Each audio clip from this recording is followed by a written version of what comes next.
गुरुर्ब्रह्मा गुरुर् ताते सर्वारंभ में ध्यावत है मुनि संत।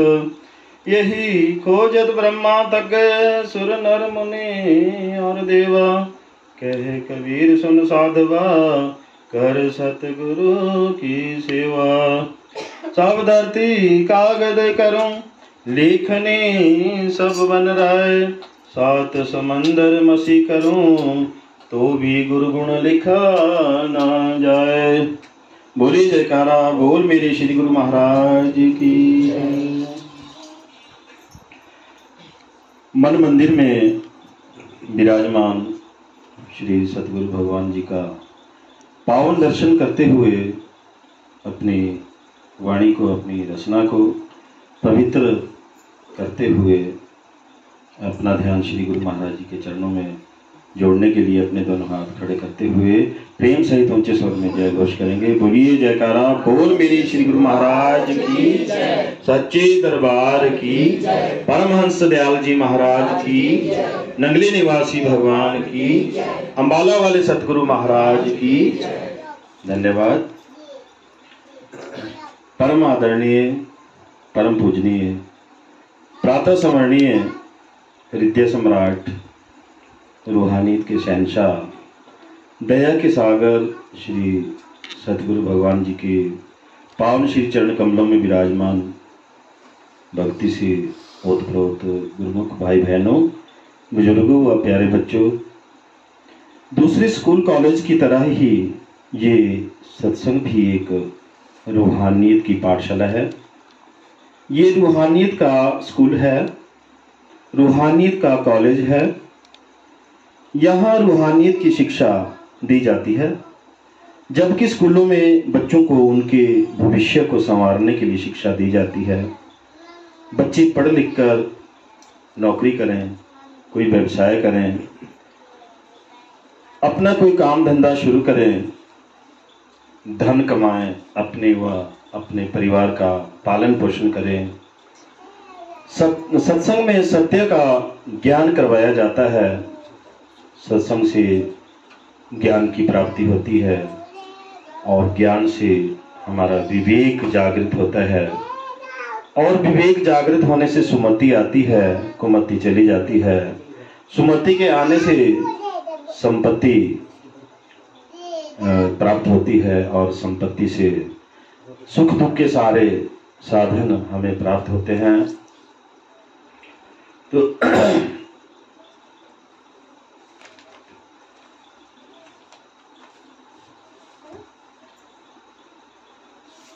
मैं थोड़े से सत्संग के आपको लाभ सुनाने लगा था।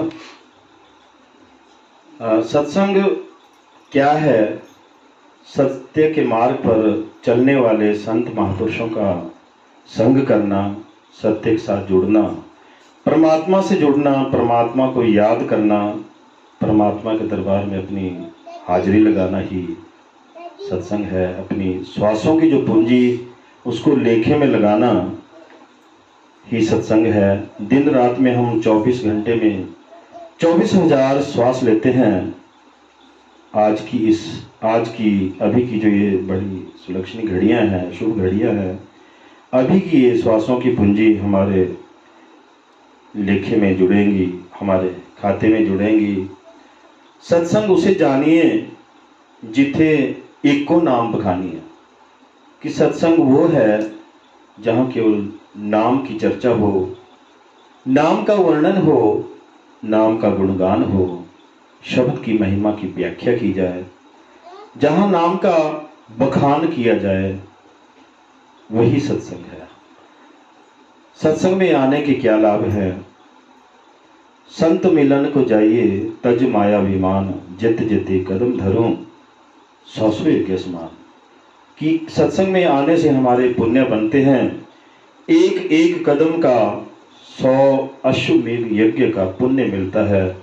लेकिन मन में धन, बल, विद्या, रूप, रंग, जाति, गाड़ी, बंगला, बैंक बैलेंस, इसका अभिमान ना हो, अहंकार ना हो।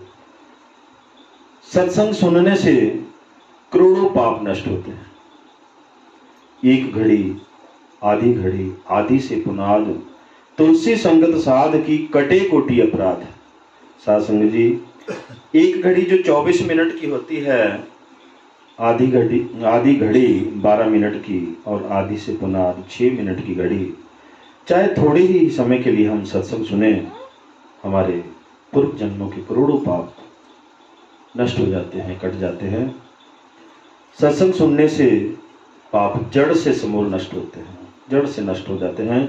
सत्संग रूपी एक मसाला पापां दी जड़ काटने वाला, कि हमारे जो कई जन्मों का, पिछले कई जन्मों का जो पापों का जो भारी पस्ता है वो हल्का हो जाता है। सत्संग सुनने से पिछले कई जन्मों के जो पाप हैं वो समूल नष्ट हो जाते हैं। बिन सत्संग विवेक न हुई, राम कृपा बिना सुलभ न सोई।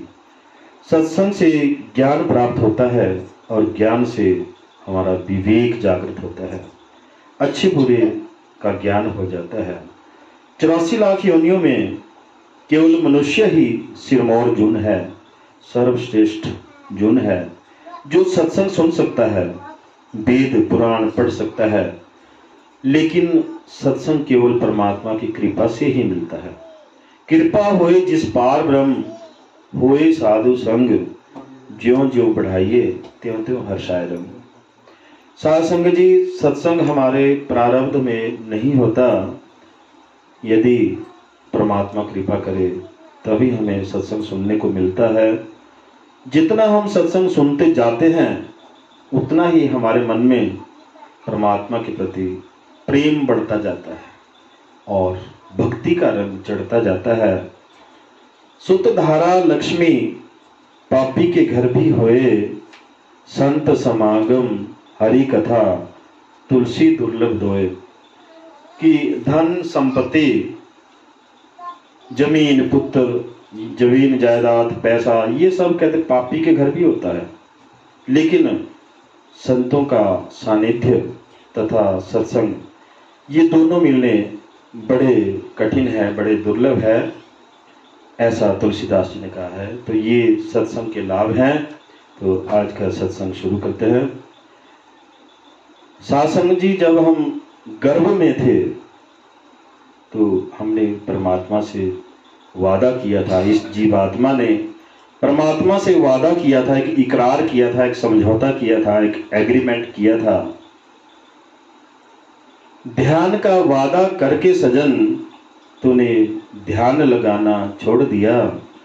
शीश तले पग ऊपर थे, जब माता के गर्भ में लटक रहा, तब ईश्वर से तूने इकरार किया था। भूल के तूने सब तोड़ दिया। कि जब जीवात्मा माँ के गर्भ में थी तो पाँव नीचे सिर ऊपर था, और उस समय परमात्मा से प्रार्थना की इस जीवात्मा ने कि मुझे इस कुंभी नरक से बाहर निकाल दो। तो परमात्मा ने कहा कि आप हर बारी यही बात करते, यही प्रार्थना हर बारी करती है। जब जीवात्मा गर्भ में आती है तो यही प्रार्थना करती है कि मुझे बाहर निकाल दो। मैं दिन रात आपका स्मरण करूंगी, आपका नाम जपूंगी। लेकिन हर बारी कहते बोल के इस इकरार को तोड़ दिया जाता है। लेकिन जीवात्मा कहती है कि इस बार ऐसा नहीं होगा। आप कहते मुझे इस, हे परमात्मा, आप इस कुंभी नरक से मुझे बाहर निकाल दो। मैं दिन रात आपका भजन करूंगी, आपका सिमरन करूंगी, आपके नाम का जाप करूंगी। तो परमात्मा को दया आ गई इस बार। तो परमात्मा ने कहा कि चलो ठीक है, 24 घंटे नहीं, दिन रात नहीं, केवल 10% का इकरार हुआ। 10% भी पैसे का नहीं, दशांश पैसे का नहीं, श्वासों का हुआ। कि 24 घंटे के का जो 10% बनता है, श्वासों का दशांश बनता है, 2.5 घंटे वो कहते मेरे भजन सिमरन में लगाना। और जीवात्मा ने भी ये मंजूर किया, एक इकरार हो गया दोनों में, परमात्मा में भी जीवात्मा में भी, कि ठीक है, कहते मुझे मंजूर है, मैं 2.5 घंटे हर रोज आपका सिमरन करूँगा, भजन बंदगी करूँगा। लेकिन जैसे ये कहते जीवात्मा बाहर आती है, जन्म लेती है, तो माया उसके ऊपर पर्दा डाल देती है और वो उस इकरार को भूल जाती है। ऐसा हर बारी होता आया है। तो ये इकरार क्यों तोड़ दिया जाता है? क्योंकि माया जो है पर्दा डाल देती है। हम मोह माया की गहरी निंद्रा के कारण परमात्मा को भूल गए हैं, भुलक्कड़ हैं, हम भूल जाते हैं। तो जैसे एक भुलक्कड़ का एक दृष्टांत आपको सुनाता हूँ, एक भुलक्कड़ की कथा आपको सुनाता हूँ। एक कहावत है संत महापुरुषों की कि परमेश्वर द भुल्य व्यापन सबे रोग, छिन छिन छिन में कड़वे हो जाएंगे सारे माया भोग। कि एक जो भुलक्कड़ था उसका पेट खराब हुआ, तो किसी उसके जो नज़दीकी मित्र थे उन्होंने सलाह दी कि पेट खराब के लिए आप खिचड़ी खाओ, खिचड़ी से आपका पेट ठीक हो जाएगा। खिचड़ी खाने की सलाह दी गई, लेकिन वो भुलक्कड़ था, भूल जाता था, इसलिए रटता गया रास्ते में। अभी उसका घर दूर था, 3-4 गांव बीच में पड़ते थे। तो रास्ते में रटता जा रहा है, खिचड़ी खिचड़ी खिचड़ी, लेकिन खिचड़ी से खाचिड़ी हो गया, भूल गया, भुलक्कड़ था। तो अगले गांव में एक किसान जो है खेत में हल चला रहा था। अब जो भी वो बीज बोता जा रहा था वो चिड़िया खाती जा रही थी। उसको आवाज़ सुनाई दी उस भुलक्कड़ की, जो खाचिड़ी बोलता जा रहा था।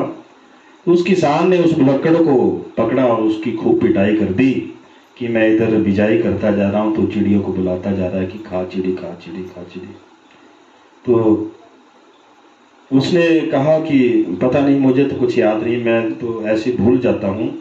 तो उसने खूब पिटाई की और किसान ने उसको कहा कि ऐसे, उसको सिखाया कि उड़ चिड़ी, ऐसे बोल, उड़ चिड़ी उड़ चिड़ी। तो वो बोलता जा रहा है रास्ते में, उड़ चिड़ी बोलता जा रहा है। तो तभी जंगल का एक रास्ता आ गया, जंगल के रास्ते से जा रहा है उड़ चिड़ी।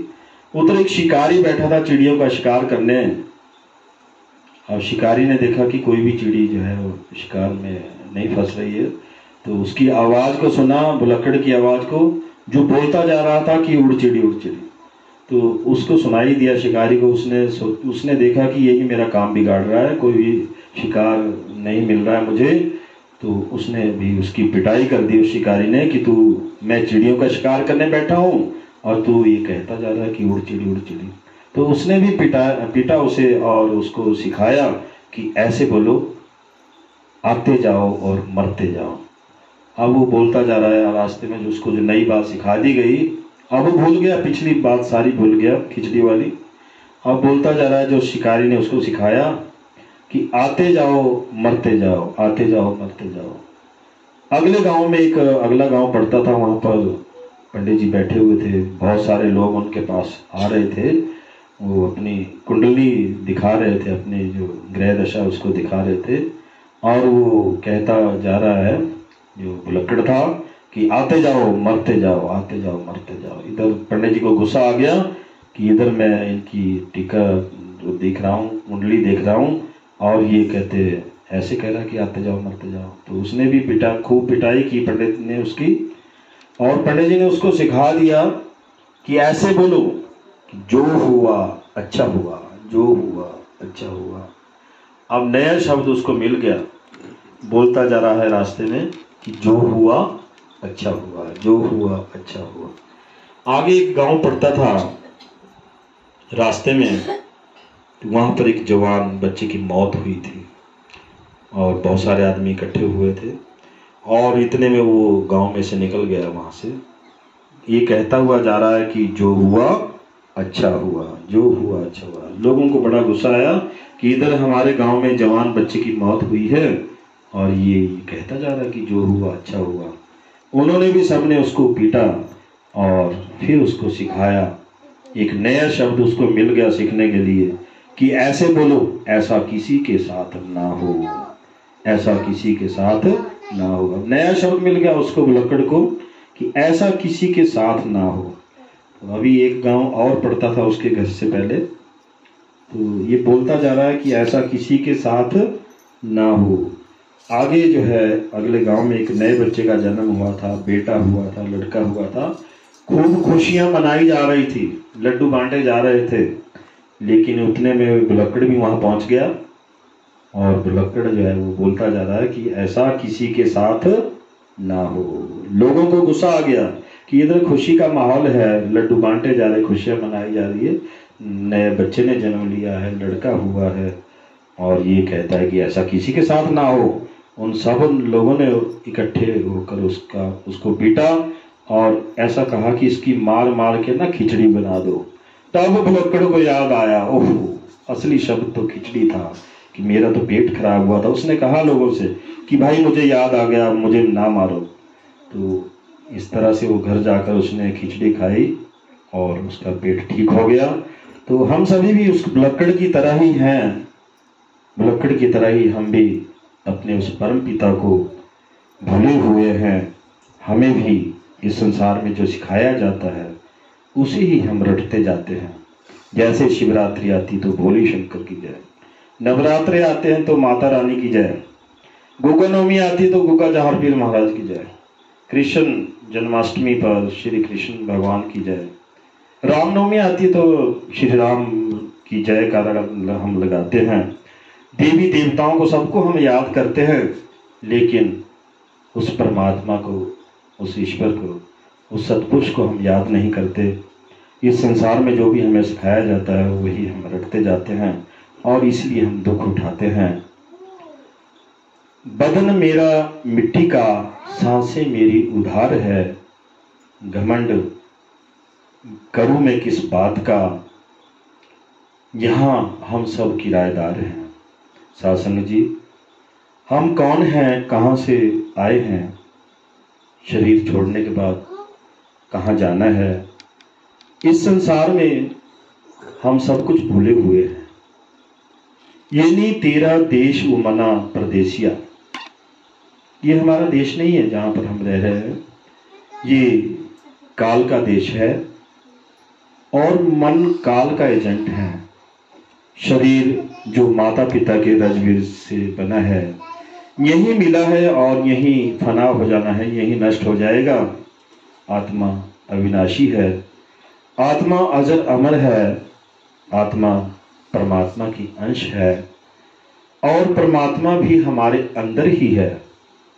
गुरु नानक साहब भी यही उपदेश देते हैं, आत्म मही रामो, राम मही आत्मो, चिंसी गुरु विचारा, कि आत्मा के अंदर परमात्मा है और परमात्मा के अंदर यह आत्मा है।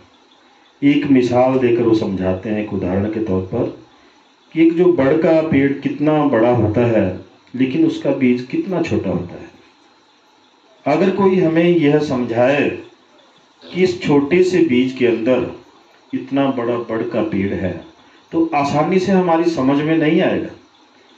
लेकिन जब उस बीज को हम कहीं जमीन में, मिट्टी में, उस छोटे सा जो बीज है उसको मिट्टी में रला देते हैं, उसमें मिट्टी में दबाते हैं, उसको खाद पानी देते हैं, तो वही बीज, छोटा सा बीज जो है पौधा बनकर तैयार हो जाता है। जब उसका हम पालन पोषण करते हैं, वो पालन पोषण पाकर जो है कितना बड़ा बड़ का पेड़ बन जाता है।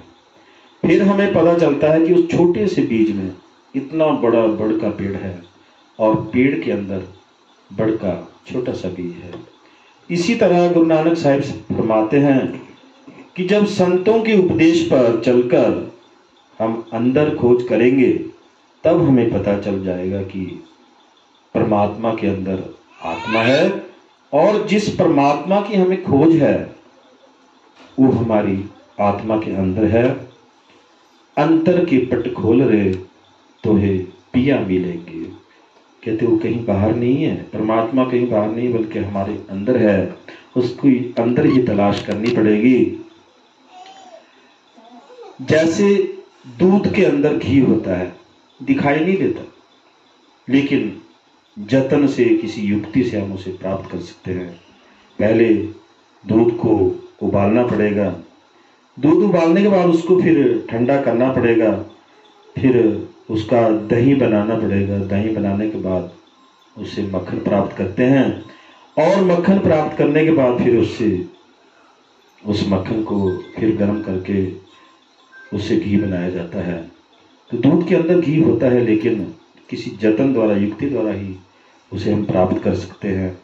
ठीक इसी प्रकार परमात्मा जो कि प्रकाश स्वरूप है हमारी आत्मा के अंदर है, लेकिन गुरु द्वारा बताई गई युक्ति से ही उसके दर्शन किए जा सकते हैं, उस दिव्य ध्वनि को सुना जा सकता है।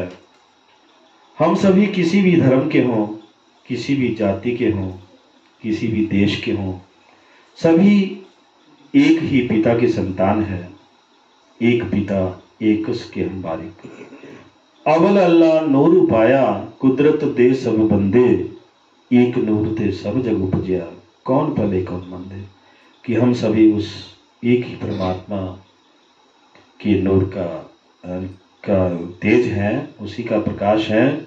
हमारा सबका एक ही पिता है, एक ही नूर से कहते हैं पूरा संसार उत्पन्न हुआ है। हम सभी उसी परमात्मा की अंश है। हमारी जो आत्मा है उस परमात्मा की अंश है। कोई भी भला या बुरा नहीं है, सभी एक ही नूर से पैदा हुए हैं। सबके अंदर उस एक ही परमात्मा का नूर है, तेज है, प्रकाश है। सर्व धर्म में श्रेष्ठ धर्म, कि सब धर्मों में श्रेष्ठ धर्म क्या है, कौन सा धर्म श्रेष्ठ है। सर्व धर्म में श्रेष्ठ धर्म, हर का नाम जप निर्मल कर्म। कि केवल नाम जपुरे प्राणी, छोड़ो मन के भरमा। मन के मते ना चलिए, मन के मते अनेक, मन पर सवार जो साधु, वो कोई बिरला एक। 184 भरमांद्या आया, नानक नाम संभाल, नहीं तो वही दिन नेड़े आया। सदगुरु कबीर साहब जी की वाणी है कि यही तेरा अवसर, यही तेरी बार, घट भीतर देख विचार। कहे कबीर जीत के हार, बहुविध के हो पुकार पुकार। यहाँ पर कबीर साहब ने अंतर्मुखी होने की सलाह दी है कि अपने जो अंदर कहते शब्द को, अपने शब्द गुरु को अंदर प्रकट करो। बाहर के जो 9 द्वार है इनसे ध्यान हटाकर अंदर अंतर्मुखी होना है। तभी कहते जो सच्चा नाम है वो प्रकट हो जाएगा, शब्द गुरु प्रकट हो जाएगा, और उससे कहते ये लोक भी सुखी हो जाएगा, परलोक भी सुहेला हो जाएगा। साध संगत जी महापुरुष समझाते हैं कि इस धरती पर आने के हमारे 2 मकसद हैं। पहला मकसद है स्वयं को जानना, अपने आप को जानना कि हम शरीर नहीं है, हम आत्मा है। शरीर तो नाशवान है, नष्ट हो जाना है, लेकिन आत्मा अजर अमर है। जैसे किताब की जिल्द फट जाती है तो नई जिल्द, नया कवर उसमें चढ़ा देते हैं, वैसे ही आत्मा भी जब ये देखती है कि ये शरीर बिल्कुल कमजोर हो गया है, जर्जर हो गया है, तो आत्मा नया चोला पहन लेती है। शरीर मरता है, आत्मा नहीं मरती। आत्मा सदा सदा के लिए जीवित रहती है। हमें अपने आप को जानना है कि मैं शरीर नहीं हूँ, आत्मा हूँ। इस पिंडी शरीर के अंदर आत्मा कैद है। पिंड से ऊपर अंड, अंड से ऊपर ब्रह्मांड है, और ब्रह्मांड से ऊपर पार ब्रह्म देश है। आत्मा के ऊपर पर्दे पड़े हैं, इन्हें हटाना जरूरी है। सदगुरु कबीर साहब जी कहते हैं, घूंघट के पट खोल रे तुहे राम मिलेंगे। कि हमारी आत्मा के ऊपर मन और माया के पर्दे पड़े हैं, इन्हें हटाना जरूरी है, तभी परमात्मा के दर्शन होंगे। परमात्मा ने हमें मनुष्य का ही चोला क्यों दिया है?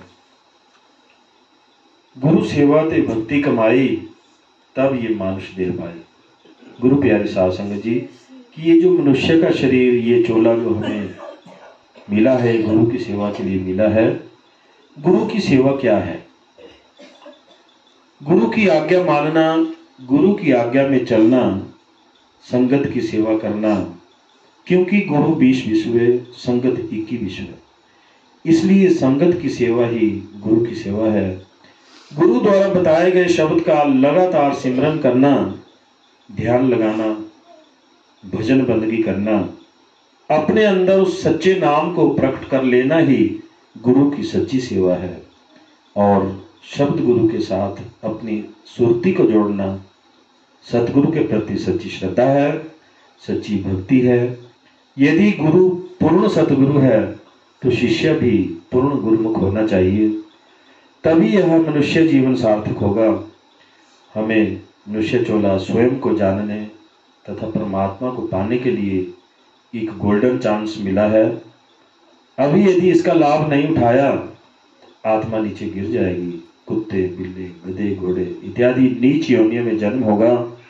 इसीलिए नाम की इतनी कमाई तो कर ही लो कि अगला जन्म भी हमें मनुष्य का ही मिले, हमारा ये जीवन भी सुख में बीते और परलोक भी सुहेला हो। बोलिए जयकारा, बोलो श्री गुरु महाराज की।